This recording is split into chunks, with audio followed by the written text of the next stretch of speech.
What's good, family? In this video we're going to be doing a review of the Mamiya RB67. I've owned this camera for almost 3 years now, and I've shot with it a ton, mostly over the past 6 months or so. So I have a good idea of what this camera can do, some of its limitations, and a lot of its strengths. But as you can see from the title of this video, I am going to be selling it, and we'll talk about more at the end. Now, one of my favorite things about this camera is the build quality of it, and the fact that it's completely analog. Now, what this means is there are no electronic components to the camera. This is nice for a few reasons. One of them is you don't have to worry about carrying around extra batteries in your backpack. The other one is that you don't have to really worry about the camera failing on you electronically. This is one of the reasons that I recommend the RB67 over the RZ, simply because the RZ kind of relies on the electronic components of the camera to make sure it functions properly.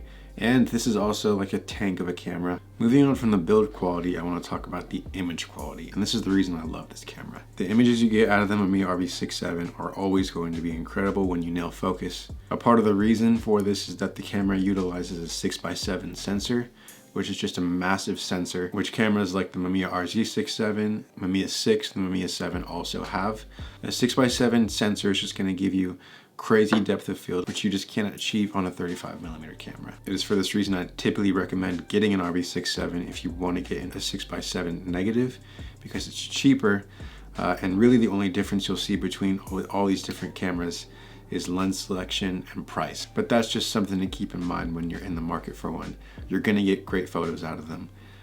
That's not really something that's up for debate. Now, at first glance, you're going to get a good idea of how this camera is ergonomically. That's massive. And to be completely honest with you, I have kind of fallen out of love with holding it. And this is for a couple of reasons. Again, it's all personal preference. When you're using the waist level viewfinder and you're staring down the barrel for a few hours, you're kind of hunched over like this. And there are different viewfinders like the eye level viewfinder that'll kind of make it a bit easier.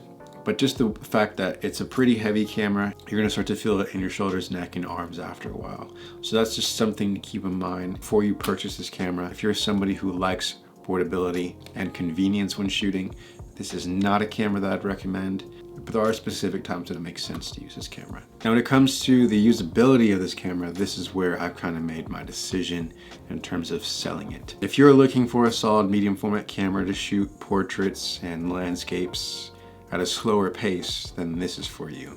When I first bought this camera in 2018, that was pretty much all that I was doing. My workflow has definitely changed from doing more of those things to doing more of street photography and wedding photography.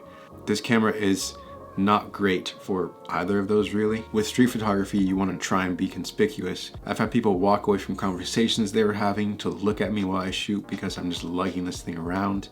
And then when shooting wedding photos, I've begun to offer medium format into my packages. The times that I've shot with it, it's been pretty difficult to use, to be honest, just because when I have my two 5Ds by my side, carrying this around my neck on a shoulder strap is difficult to do. It's mostly difficult because shooting with this camera takes time to get everything composed correctly, to make sure you're in focus, which is why I wouldn't recommend it, because it really slows you down during a time when you're supposed to be capturing moments. And again, this is completely situational. I know everybody has different reasons for shooting and different subjects they enjoy shooting.